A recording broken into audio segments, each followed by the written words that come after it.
Hello everyone, welcome back to the PGT series of our questions. हम यहाँ पे सारे कॉन्सेप्ट क्लियर कर रहे हैं जो पीजीटी एग्जाम्स में टीचर एज अ टीचर आएंगे, राइट।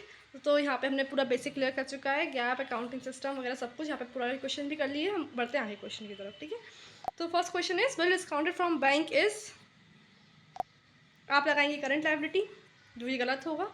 ये कॉन्टीजेंट लायबिलिटी। ऐसा क्यों सुनो मेरी बात। ये बैंक है, ये आप हैं, ये आपके पास बिल आया, कस्टमर ने बिल दिया कि भैया इतना पैसा मैं आपको बाद में दे दूंगा। मतलब बात का टाइम नहीं है भाई, अभी बिल डिस्काउंट करा के आ जाता हूँ मैं फटाफट। अब बैंक से डिस्काउंट करा के लाया, तब 100 रुपये का बिल था, बैंक ने 80 रुपये दे दिए, बोला खुश रहो जाओ। आप खुशी खुशी आ गए, ठीक है। लेकिन आपको टेंशन है, किस बात की टेंशन है आपको? ये टेंशन है आपको इस बात की कि कल को कस्टमर मुझे 100 रुपये की पेमेंट करेगा कि नहीं करेगा। अगर करेगा तो बढ़िया है भाई, अच्छी बात है। अगर नहीं करा तो लेकिन कर दी तो कुछ फिक्स नहीं है, राइट। जब कुछ फिक्स ना हो तो वो तुम्हारा कॉन्टीजेंट लायबिलिटी। जो फिक्स्ड है हमारा करंट लायबिलिटी, जो फिक्स नहीं है वो हमारा कॉन्टीजेंट लायबिलिटी। अब बताओ फटाफट, कॉन्टीजेंट लायबिलिटी कहाँ नोट करते हैं हम? कॉन्टीजेंट लायबिलिटी नोट करते हैं बैलेंस शीट के नोट्स में। अंदर हम नोट करते हैं क्या बैलेंस शीट के? नहीं। बाहर करते हैं क्या? हाँ, ये इसका आंसर है। आप इसके साथ में पढ़ लीजिएगा, ठीक है। आगे बढ़ते हैं। If the cost of goods sold is, CGS हमारा 1,20,000 है। Wow, amazing. And the gross loss is, oh no, gross loss से बेच दिया तो नुकसान हो गया भाई। और the selling price, and the selling price would be, देखो एक क्वेश्चन इसने ये दे रखा है, सेम क्वेश्चन है, बस इसने बोला है 25% ऑफ द सेल। एक 1/4 या 25%, एक ही बात है। आओ समझते हैं हम इसको। देखो यहाँ ध्यान दो बेटा, CGS क्या होता है? CGS होता है हमारा सेल्स माइनस प्रॉफिट, ठीक है। जो भी हमारा सेल है उसे प्रॉफिट हटा दो, वही हमारा सामान है, उसी का कॉस्ट आ जाता है। हमारा सेल्स हुआ है कुछ और लॉस हो गया है तो हम उसमें करेंगे लॉस ऐड और करेंगे CGS। डन। तो हमारा CGS कितना है बेटा? हमारा CGS है 1,20,000 रुपये। बढ़िया। सेल्स मालूम है हमको? सेल्स मालूम है? नहीं मालूम है। लॉस है इसलिए प्लस करेंगे। ध्यान से देखिए, gross loss is 1/4 of the selling price. अब सेलिंग प्राइस का ग्रॉस लॉस बोला है तो हम एक्स को मानेंगे, एक्स का 25% ले लेंगे बाय 100। सही है बिल्कुल। LCM लेंगे 100x प्लस 25x। देखो कहाँ पे थे हम? 25x अपॉन 100, ठीक है। 100 भागा के इंटू हो जाएगा 1,20,000 में, तो 1,20,000 में 2 0 ऐड कर देंगे, ठीक है। Is equal to 75x। थोड़ा सा देखो, नहीं 75 नहीं, 125, ये प्लस है ना ऊपर। 100 plus 25x is equal to 125x। X को छोड़ा धरी 25, 125 को धर ले आओ। अब दो प्लस, इसको डिवाइड वाला करेंगे ना कुछ भी अपन, तो आएगा ये अपना आएगा 96,000। आप करके देख लेना, ठीक है। जी ना, the cost is 48,000 and the gross profit is 20% on sales and calculate the amount of gross profit.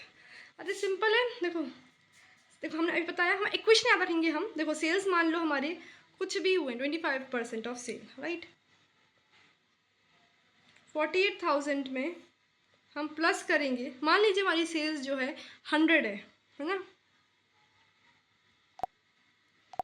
अच्छा इसको समझो, बहुत इजी है। देखो 25% ऑफ सेल बोला है। अगर हमारी सेल हमारी 100 है तो हमारा CGS कितना होगा? 80 हो जाएगा, राइट। ठीक है, तो अभी 80 होगा, इसको हम 80 के बराबर मान लेते हैं। 48,000 डिवाइडेड बाई 80 इंटू 100, 0 से 0 गया, 8,000, ये हो गया हमारा 80,000। नहीं 8 से तो 48 ना, 60,000। हमारा CGS कितना था? 48,000। माइनस करेंगे 48 60 में से, बचेगा 12,000। 12,000 हमारा प्रॉफिट है। Manager is provided 10% commission on net profit after charging such commission. देखो अगर आफ्टर लिखा है तो नेट प्रॉफिट अपॉन 100 इंटू %, ये बना बिफोर वाला होता है, और आफ्टर होता है तो प्लस 10, जो भी परसेंट होता है ना। 10 बोलो, 10 करा हमने। तो profit before such commission is 77,000। इसके हम 110 कर दो, यहाँ पे इंटू 10 कर दो, यहीं से निकाल लो यार 7,000। ए देखो आंसर ये है, ठीक है। In balance sheet redeemable debenture whose payment has not been received by debentures holder will be shown as, देखो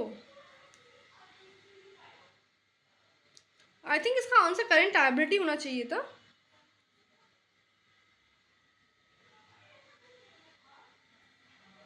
बट स्टिल यहाँ पे बोला सिक्योर होल्ड। मैं बताऊंगी आपको, या फिर मैं कोई गलत सोच रही हूँ, आप मुझे बताइए कमेंट सेक्शन में।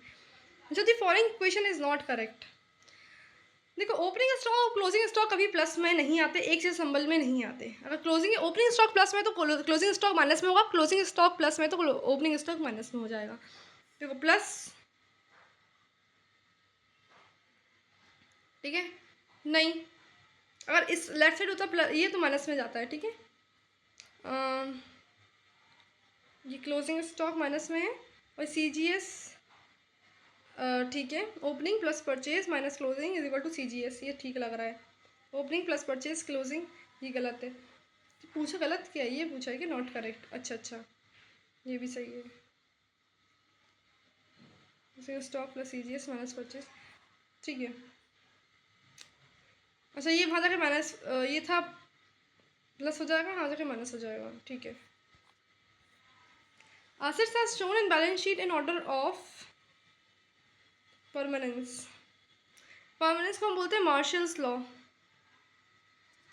मार्शल्स लॉ ये कहाँ मिलेगा आपको? 11th क्लास के अकाउंटेंसी बुक में मिलेगा, सोल प्रोप्राइटरशिप के बुक में चैप्टर वाले मिल जाएगा, ठीक है। If the sale is 1,20,000, the gross profit is 1/3 of the cost. 1/3 of the cost मतलब अगर सेल हमारी 100 है तो कॉस्ट हमारा कितना होता है 80, 1/3 ऑफ 80 का बोल रहे हैं यहाँ पे। Purchase is 98,000 and the closing stock is 18,000.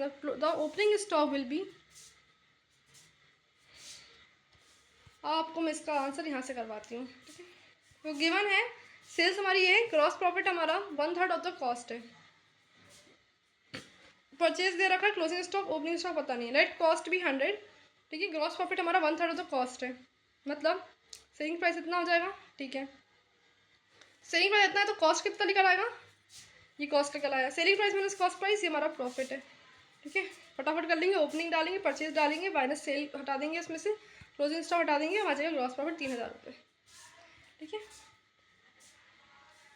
Advance हमेशा एसेट साइड में होती है, ठीक है। तो अभी के लिए हम इतना करते हैं, आगे हम आपको और क्वेश्चंस कराएंगे। तब तक के लिए आप अपना सेल्फ स्टडीज़ करिए, ध्यान रखिए, बाय बाय।